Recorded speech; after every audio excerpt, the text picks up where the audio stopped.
So the third episode of My Hero Academia Season 3 is in the books, which is episode 41.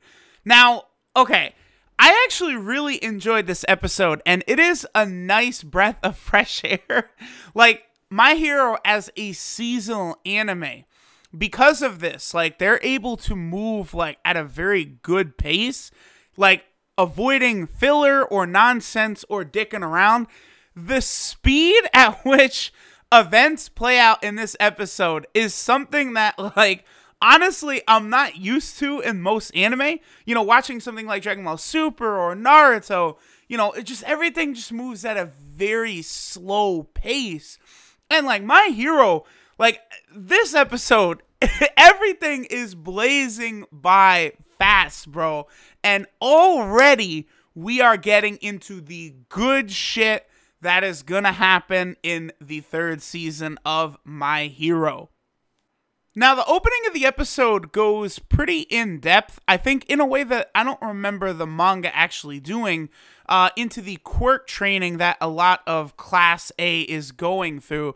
Like, you see, like, for example, like Bakugo, he's putting his hands in boiling water to expand his sweat glands so that, like, his explosion quirk will come out, like, stronger, right? Like, various different characters are kind of, like, going through these intensive trainings.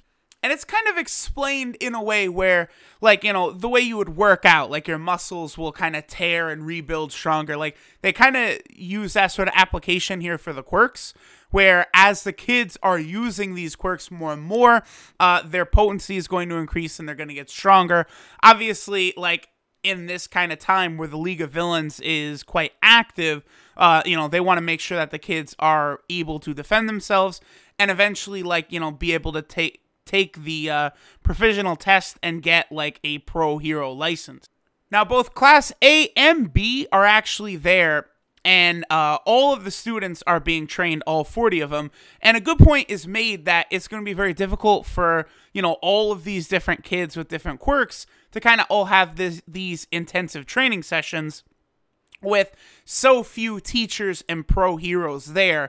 And they kind of go over the abilities of the different Pussycat members and how it relates to the training. Like, Pixie Bob is able to use, like, her earth manipulation to kind of create the right environment for a lot of the kids to, you know, properly use their quirks to kind of train them. And, like, Ragdoll is able to look at everyone and see their weaknesses and their info just by looking at them. And then Mandalay is able to use her telepathy to kind of talk to all of the students and give advice to a bunch of them at once. Now, there is kind of an interesting little tidbit kind of in all this info with the quirk training that relates to further in the series that the anime has not covered yet. I want to get back to this point at the end of the review. I'll put this at the end, so in case you're someone who has not yet read the manga and you're only just watching the anime, like, that's kind of like a manga spoiler, so I'll toss that at the end of the video because there is, like, an interesting little tidbit that I do kind of want to bring up, but if you're not someone who's read the manga yet, I don't want to spoil you on that. Now, the episode title is literally called Coda, which, of course, is named after one of the characters, the cousin of Mandalay. And a good portion of the episode is focusing on Deku not only trying to talk with Coda, but also talk with a few others, or attempt to talk with a few others, about kind of trying to help Coda with his feelings of, I guess you could say, resentment against the hero society, heroes, villains, quirks in general. A lot of stuff with Coda is going to be touched on in the future, but for now, it is revealed by Deku that he is aware of who Coda's parents were. Like, remember in the last episode, it was explained that his parents were killed basically in the line of duty as heroes protecting people, and Deku does name drop them as the water hose who have water quirks.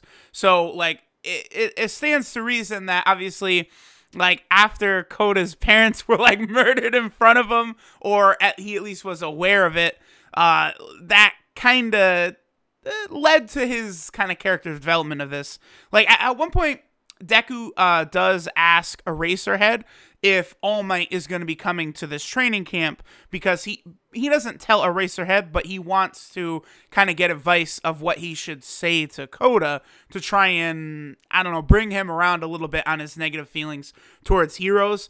And Eraserhead does mention that because of the fact that All Might stands out so much, and like for better or for worse, he literally says, you know, villains like target him because he stands out so much. So Deku ends up talking with Todoroki, and Todoroki kind of breaks it down for Deku that, like, for a case like Koda, words are not gonna cut it. It needs to be actions that Deku is going to need to, like, you know, show this kid. And it's funny because Todoroki does kind of reference what happened in Season 2, where during their fight, Deku kind of implored him to, you know, use his fire side, it's his own power, and kind of help Todoroki with his resentment towards his father. Now, towards the end of the episode, there's kind of a courage test that a lot of the students participate in, where it's going to be Class A versus Class B. And what's happening is there's kind of a course that Class A students are going to have to go through in pairs of 2, and they're going to be like scared or attempted to be scared by members of Class B. Now, this leads directly into a League of Villains attack, and of course, because of this little courage test thing that was going on, all of these students are kind of spread out all over the place. And like, this is our first, like, official look at several of the members of the League of Villains who we have not really gotten proper introductions to yet. Now, because of the way things go down, again, a lot of the students are separated. There is a poison smoke that emerges. It's not clear yet in the episode as to where the poison smoke is coming from, but it does incapacitate a couple members of Class B. My girl Kendo, though, is able to protect another member of Class B. And one thing that is cool is we see my boy Dabi, bro. We get confirmation that Dabi actually does use blue flames.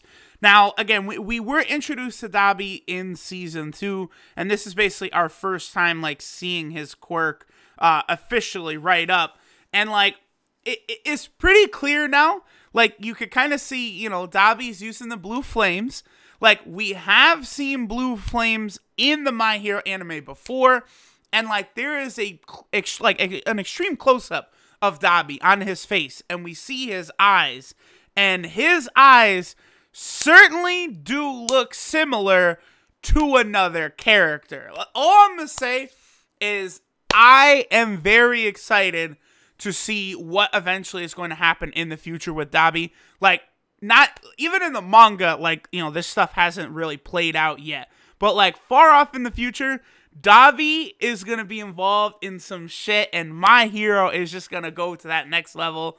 I'm telling y'all right now, I'm fucking excited for that. Now, Pixie Bob is also kind of ambushed by one of the members of the League of Villains, so she's knocked out of commission quite early. It's around this moment where Deku realizes that Koda is probably on his cliff, and he is going to be exposed to danger, and the episode ends with kind of, like, you see kind of a cloak kind of appear and cover up the screen, and the episode ends with basically the implication being that our boy Koda is fucked and is gonna be in danger. So, again, this was a really good episode. Like, it is still kind of like, this is kind of like in-between stuff, right? Like, it's not like crazy, you know, non-stop action, insane shit is going down. Like, the first 3 episodes of Season 3 have been building up to what's basically gonna start happening non-stop now. Like, episode 4, 5, 6, 7, 8 are gonna be, like, action fucking packed. I think there's going to be a lull for, like, 2 episodes, and then, like, the big shit everyone is waiting for comes after that. But, like, from this point on, Season 3 is going to blow people away.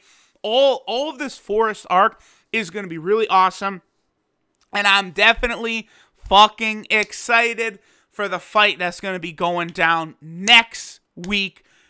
Episode 4 is going to be, I think, the highlight of Season 3. Maybe even when Season 3 is completely wrapped up, episode 4 might actually turn out to be like the best episode of the bunch, like the most memorable moment. Like I know for season 2, a lot of people say Todoroki versus Deku is kind of their favorite moment. I think episode 4, next week's episode, could be that moment for a lot of people moving forward.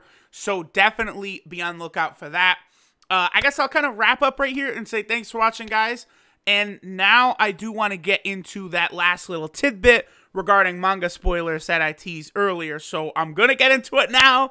If you say you were spoiled, don't even play with me. I gave you a warning. Now, Ragdoll, right? Our girl Ragdoll has the ability to like kind of like see people's weaknesses and get the info of up to 100 people just by looking at them.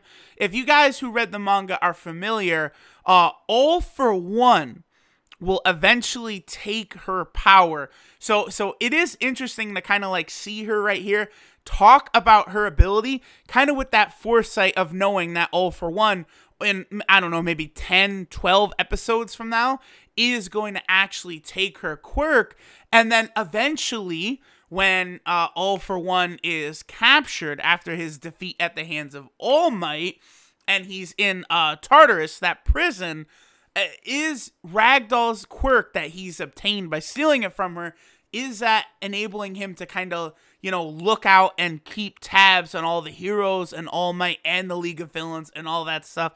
Just an interesting little thing I wanted to toss out at the end of the video here. Obviously in relation to Ragdoll and her quirk, which, like, you know, they literally put that shit on screen like, hey, here's what she could do. And then in a few episodes, it's going to be, hey, here's what she can't fucking do anymore. Because your boy All For One took that shit for himself. So this episode was good. The speed at which My Hero moves is so fucking awesome. I love it. Can't wait till next week's episode. Deku versus Muscular. I guess I could say that since only people who should be here now are ones who read the manga. But alright guys, thanks for watching, and later. My Hero is fucking awesome, by the way. But we all know that.